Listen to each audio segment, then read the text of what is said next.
Bueno, moi boa tarde a todas e a todos. Grazas unha vez máis por seguirnos desde as vosas casas. A verdade é que, bueno, con esta chegada de bo tempo, pois cada vez nos vai apetecendo máis os actos presenciais, pero, bueno, mentras non se poda, pois seguiremos con este formato de charlas online. As semanas pasadas xa falamos de Barrié, falamos tamén na anterior charla con Mercedes Queixas e con Laura sobre o Museo Carlos Maside, e hoxe pois, nos toca outro tema que trascende moito máis alá do ámbito local, non? Que é a igualdade. Hoxe é 3 de marzo e a vindeira semana, como ben sabedes, o luns concretamente será o 8 de marzo, o Día da Muller. Dende o BNG de Sada e dende o BNG a nivel nacional, pois tomamos este tema con moita seriedade. Cremos que ten que ser unha prioridade na axenda política e tamén cremos que ten que estar moi presente na sociedade.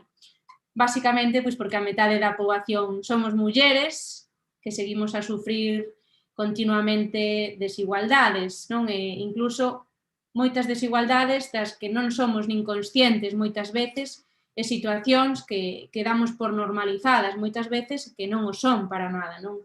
Por elo, pois queremos falar de igualdade e este ano máis que nunca, porque despois de varios anos xa de avances espectaculares no feminismo galego, onde vimos como se enchían as rúas de todo o país con movilizacións e concentracións masivas, parece que este ano, pois, polo tema da pandemia, non se vai a poder repetir do mesmo xeito, pero sí que temos que seguir estando presentes. Daquela, pois, queremos falar sobre igualdade, queremos falar sobre feminismo e queremos facer ruído, de alguna maneira, desde a nosa organización, para deixar claro que, aínda que non podamos encher as rúas dunha maneira masiva, pois o feminismo galego segue mobilizado e pois máis activo que nunca, non? Desde as miñas responsabilidades como concelleira de Igualdade no noso concello, en Sada, pois podo ver dunha maneira clarísima que dende 5 anos para aquí, que é o tempo que levo desempeñando esta función, as cousas mudaron dunha maneira espectacular no ámbito da igualdade. Está claro que queda moitísimo que facer, pero que todo o conseguido ata agora, grazas ao feminismo galego, ten que servir como aliciente, ten que servir como estímulo para darlle continuidade. En 5 anos, no noso municipio, que é o que me permite a min facer unha comparación, de alguna maneira, pasamos de ter ningunha a ter 2 asociacións feministas autoorganizadas. En 5 anos se empezan a incluir cláusulas sociais para promover a empregabilidade da muller.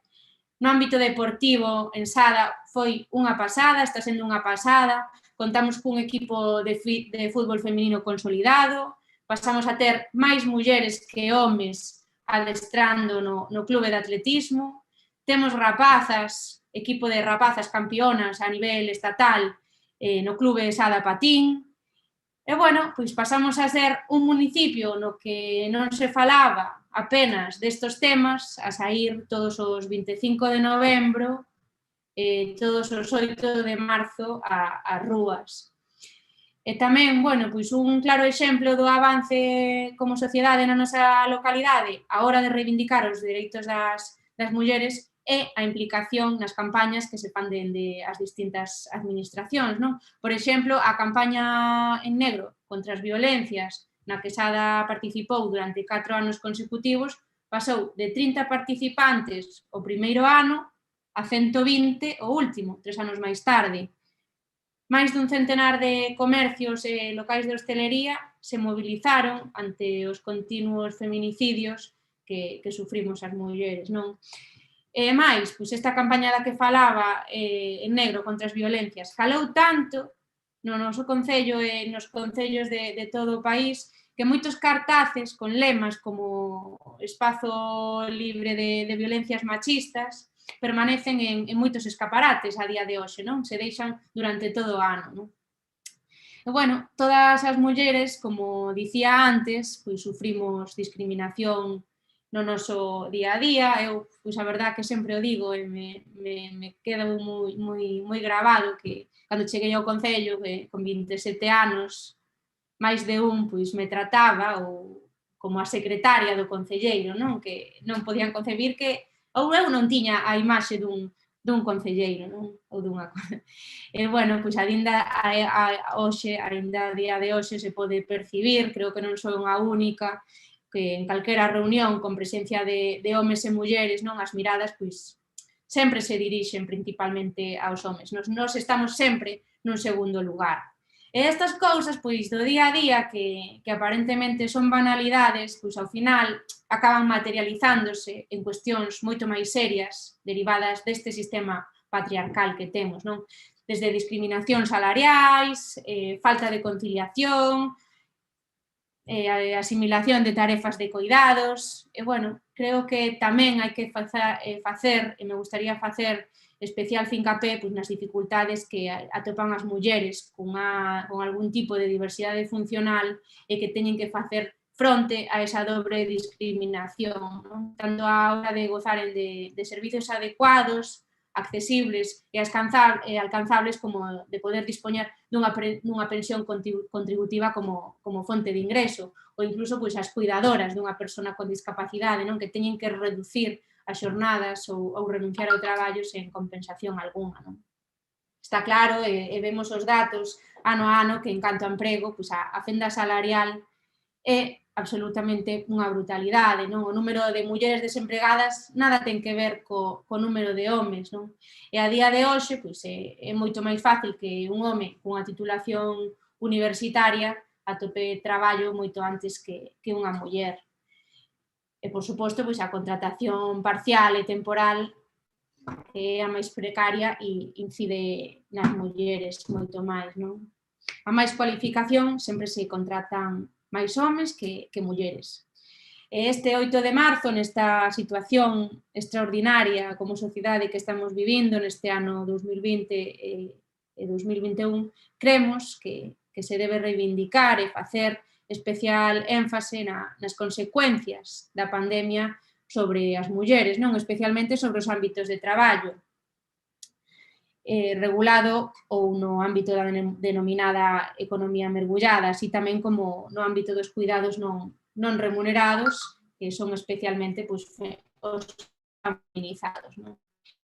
Estamos nunha crise económica e social que xa é moi dura, xa está tendo unhas repercusións enormes que se verán agravadas sobre todo para nós, para as mulleres.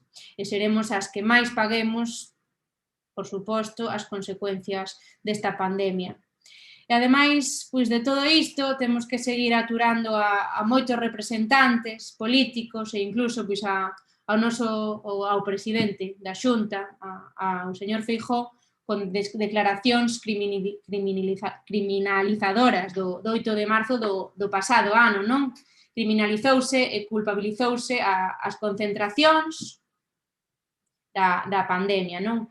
Por todo elo, pois tamén dende o BNG de Sada e dende o BNG a nivel nacional queremos aproveitar para mandar unha mensaxe, non? Porque só faltaría que despois do traballo feito polas mulleres en primeira liña, loitando contra a pandemia, mesmo arriscando a súa saúde, intente impedir pois, o dereito a manifestarnos en defensa dos nosos dereitos. Por suposto, pois, cas máximas garantías e sabendo no momento en que estamos, sendo conscientes da realidade, pero desde logo que non serei eu, non seremos nós quen lle digamos a unha traballadora dunha residencia, a unha limpadora, a unha enfermeira, a unha cuidadora e a tantas outras mulleres que o deron todo nesta pandemia que non poden reivindicar os seus dereitos este 8 de marzo se así o queren e se así o sinten, non? Sabendo que o farán sempre pois, coa máxima responsabilidade, coa mesma coa que nos cuidaron durante o máis duro da pandemia, non?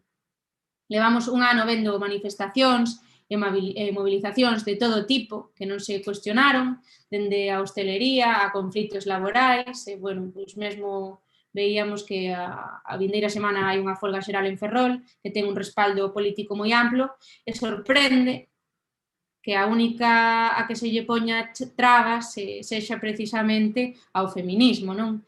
Cremos que non é xusto culpabilizar as mulleres por defender os nosos dereitos, da mesma forma que esta crise non se podería afrontar sen o noso papel, non? Somos maiores de idade para reivindicar os nosos dereitos e este 8 de marzo será diferente aos dos últimos anos, pero desde logo que non se pode deixar de ser unha xornada de reivindicación, porque é máis necesaria que nunca, non? Dende o BNG, pois, facemos ese chamamento a todas aquelas mulleres que se queiran adherir ás convocatorias, as diferentes convocatorias que vai haber, en Sada, pois a máis próxima é a da Coruña, non? Que hai unha concentración convocada pola CIGA, o luns día 8, ao mediodía terá unha concentración na Praza de Pontevedra, onde confluirán 3 comitivas con orixe na estatua de Breogán, ao pé da Torre, ás 11:30, na Casa do Mar ás 11:15 e na Praza de Vigo ás 11:30. Lembramos, ademais, que o feminismo sindical nacionalista pois, convoca folga de mulleres para esta xornada. A maiores tamén aproveitamos esta charla para comentar que o BNG participa da plataforma galega 8M, que convoca manifestación o 8 de marzo ás 5 na Praza das Cigarreiras, na antiga fábrica de tabacos da Coruña, e, bueno, pois temos que facer este chamamento para estar ali ca máxima responsabilidade, cas máscaras obrigatorias, por suposto, e ao menor síntoma, pois tamén, evidentemente, quedar na casa, non? E, bueno, eu creo que xa falei demais, que xa me tedes a min moi vista, non quero roubar máis tempo, porque hoxe pois, nos acompaña Iria Carreira, que é licenciada en Medicina pola Universidade de Santiago e traballa como médica residente de Medicina Familiar e Comunitaria. Iria tamén forma parte da Dirección Nacional de Galiza Nova, é unha muller tan activa que, ademais, tamén é responsable da Asamblea Nacional LGBTI, non?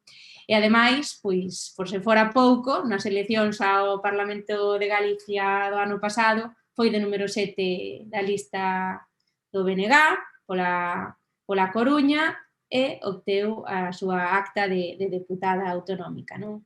Dende o BNG, pois, queremos agradecerlle moitísimo a súa presencia, somos conscientes de que ten unha axenda moi apretada e, sen máis, pois, lle cedo a palabra para que nos fale un pouco da súa visión do 8 de marzo. Moitas gracias, Iria. Bueno, graciñas, Isa, por toda esa presentación, por unha parte que case me poño colorada, e pola outra por todo o contexto que fuches introducindo. Grazas tamén ao BNG de Sada por convidarme a facer parte deste ciclo de palestras que estades a facer, palestras que, como dicías, son totalmente innovadoras ou anómalas ou porque nos falta esa presencialidade que, bueno, iso, que co bo tempo, con esta aparente normalidade que se está vivindo nos últimos días, pois case se empeza a botar xa demasiado en falta. Como dicía, xuntámonos aquí hoxe para falar do 8 de marzo, o Día da Muller Traballadora. Gustaríame incidir para comezar no nome do día.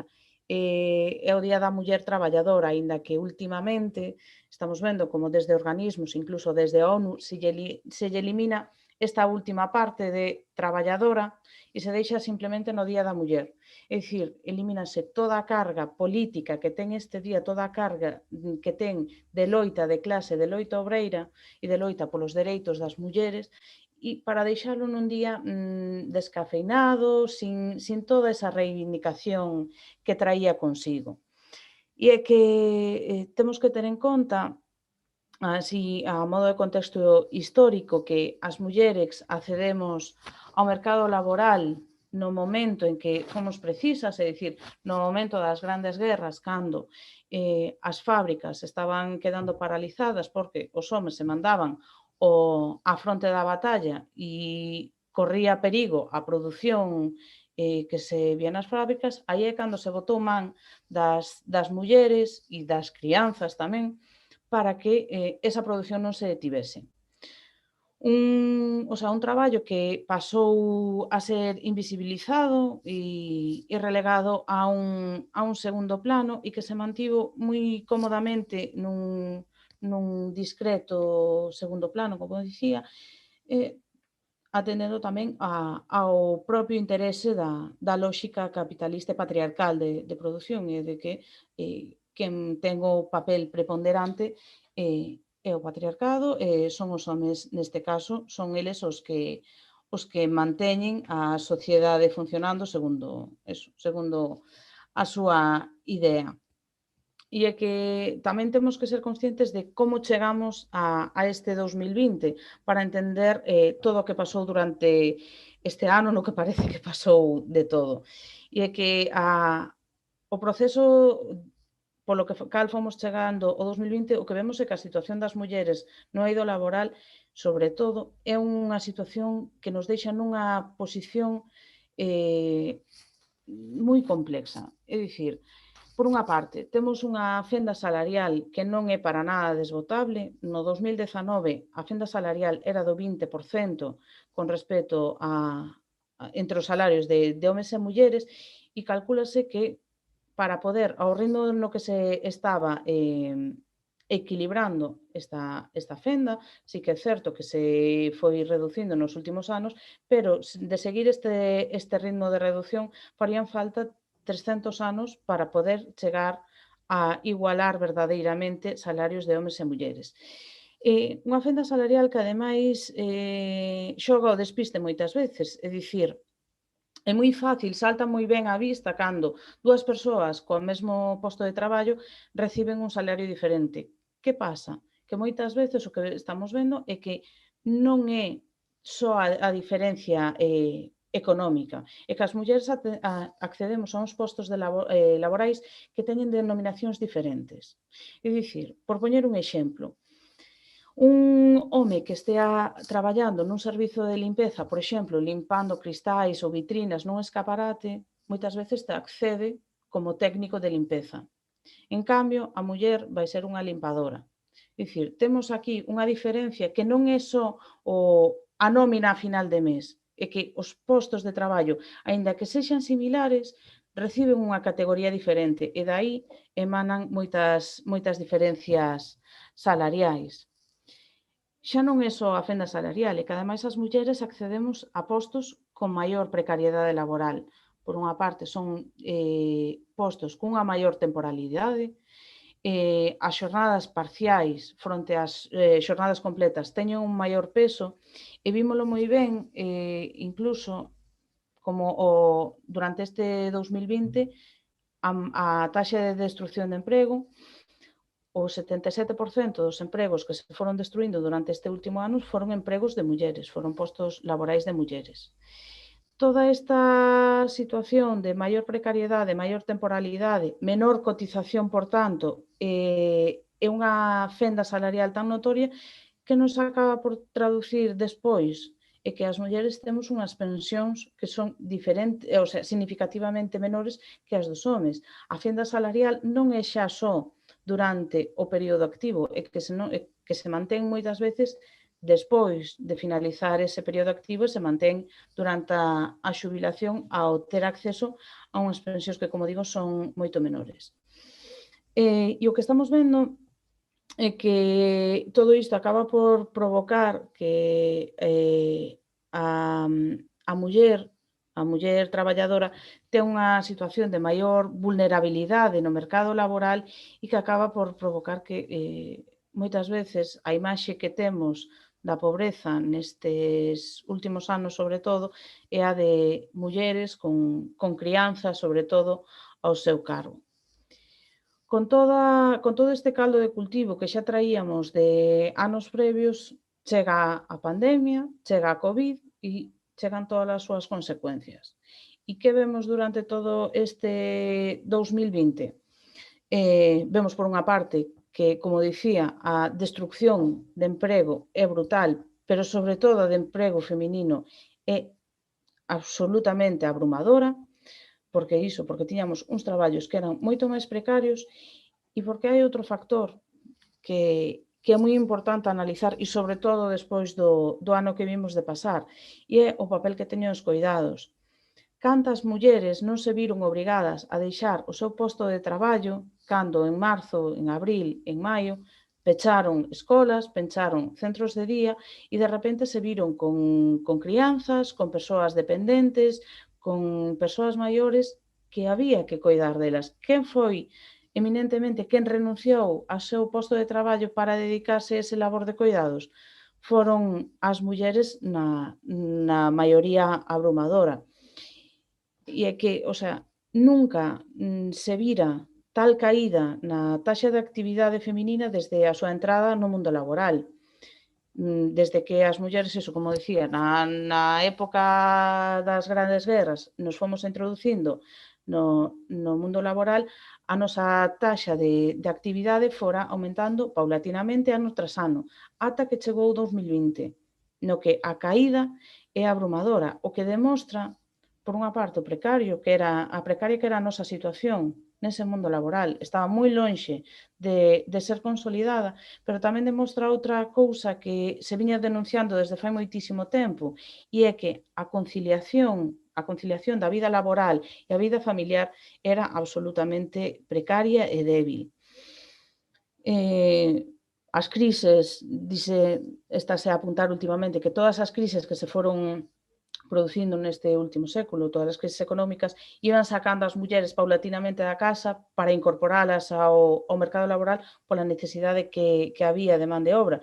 Pero foi esta, do 2020, a que nos está obrigando a volver aos nosos fogares.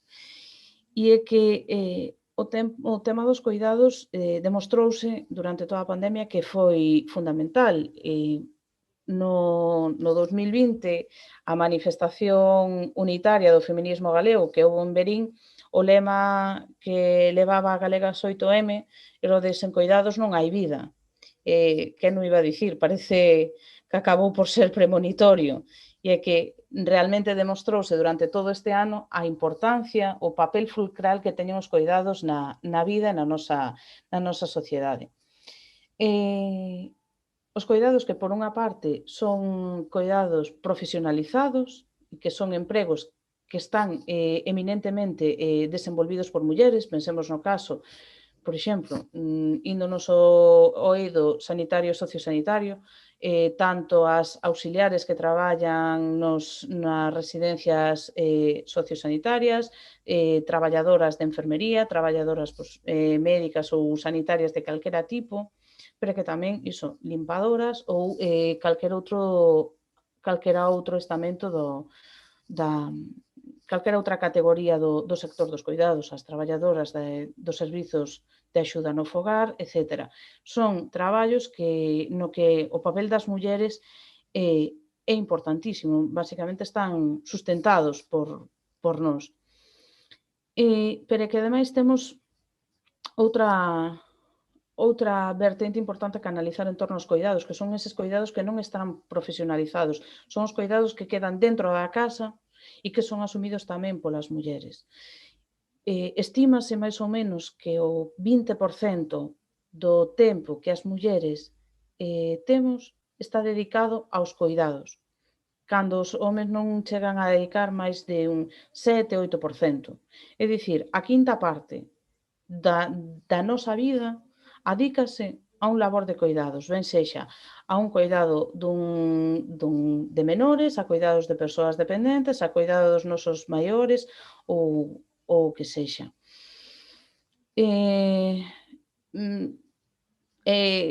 O sea, eu creo que é algo que é moi fácil de visualizar. Cando hai unha persoa maior que cae enferma ou que non se pode desenvolver de xeito autónomo, esa primeira persoa que dá o paso para coidar é, nunha maioría abrumadora, é unha muller, ben sexa a súa esposa, ben sexa a súa filla, ben sexa incluso a súa nora, é dicir, a familia que non é de sangue que asume esa responsabilidade como propia. Todos estes papeles de coidados que xa non é só o tempo que supoñen ou a inversión ou a falta de remuneración que teñen, e que ademais isto condiciona a vida das mulleres dun xeito abrumador,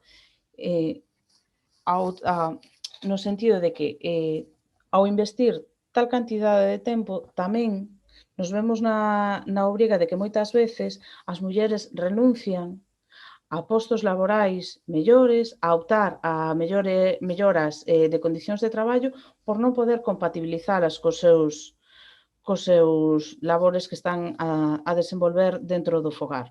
Por exemplo, mulleres que acaban de ser nais e que non poden acceder a un posto de traballo porque non se lles adecúa para poder desenvolver o cuidado das crianzas.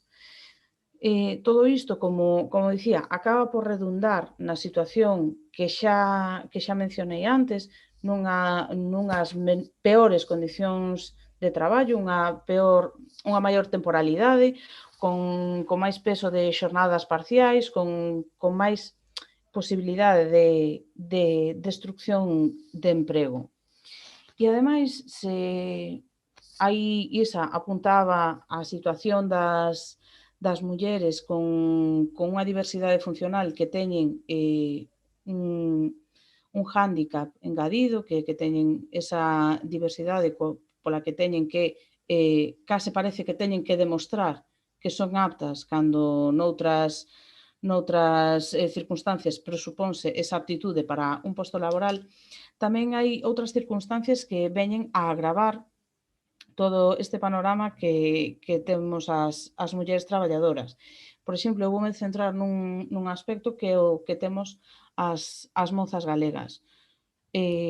Sumada a toda esta precariedade laboral, vemos que nos últimos tempos a situación que temos a mocidade en Galiza a nivel laboral é desoladora.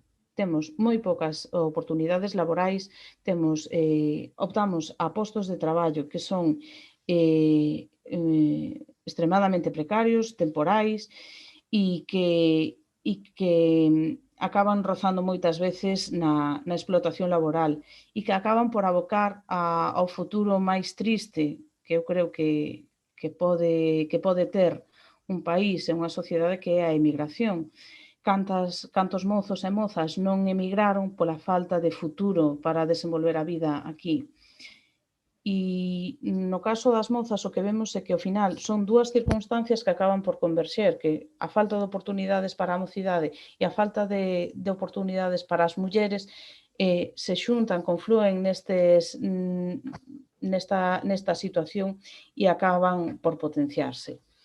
E neste sentido, como dicías, o papel que temos as mulleres como sociedade e as mozas tamén neste caso, é o de dar un paso á fronte e demostrar, visibilizar cal é o noso papel á hora de manter en pé esta sociedade.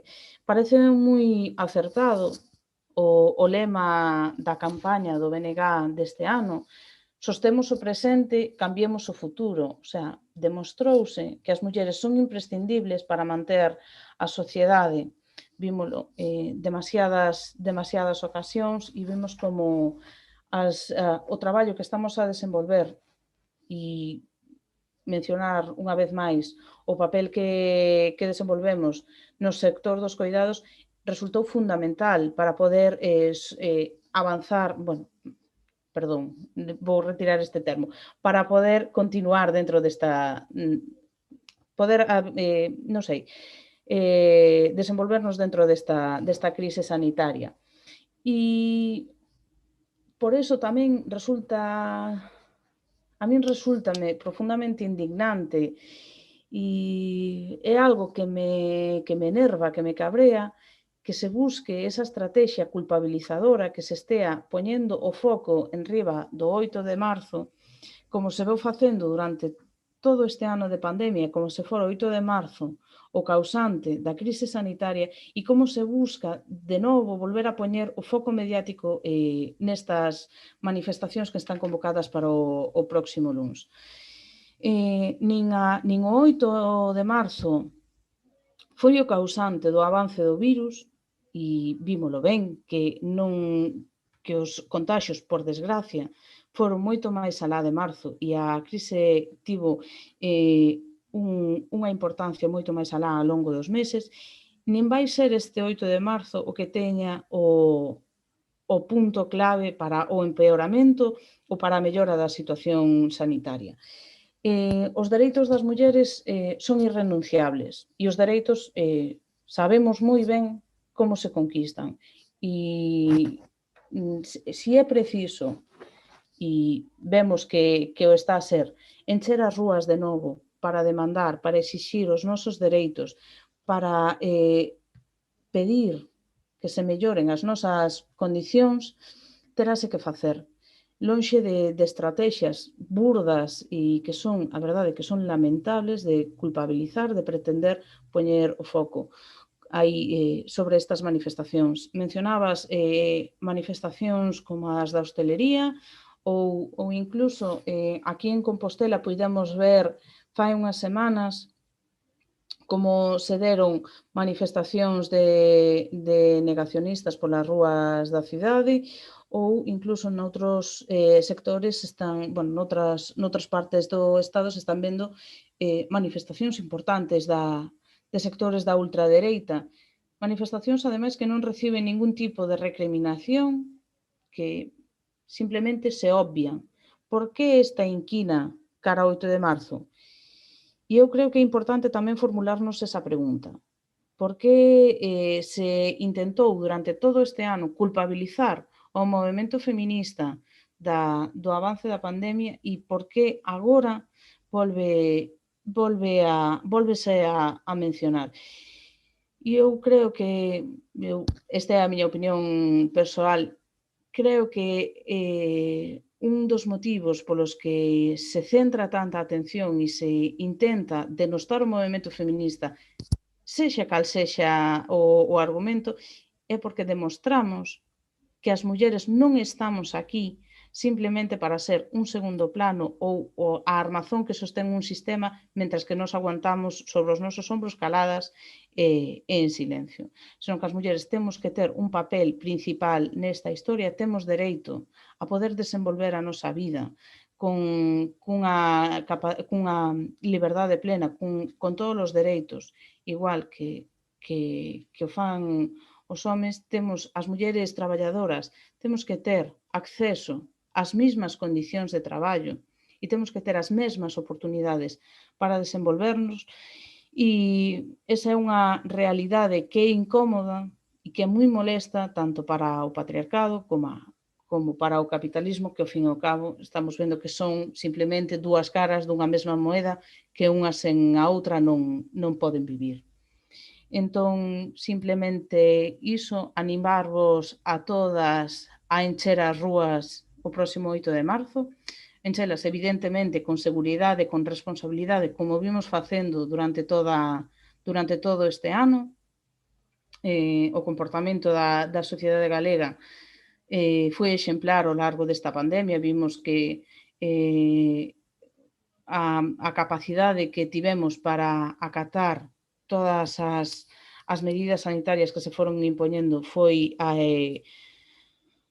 abrumadora e así imos seguir demostrando que se pode seguir loitando polos nosos dereitos e que iso non está en ningún momento en disputa coa responsabilidade social e coa responsabilidade sanitaria que temos.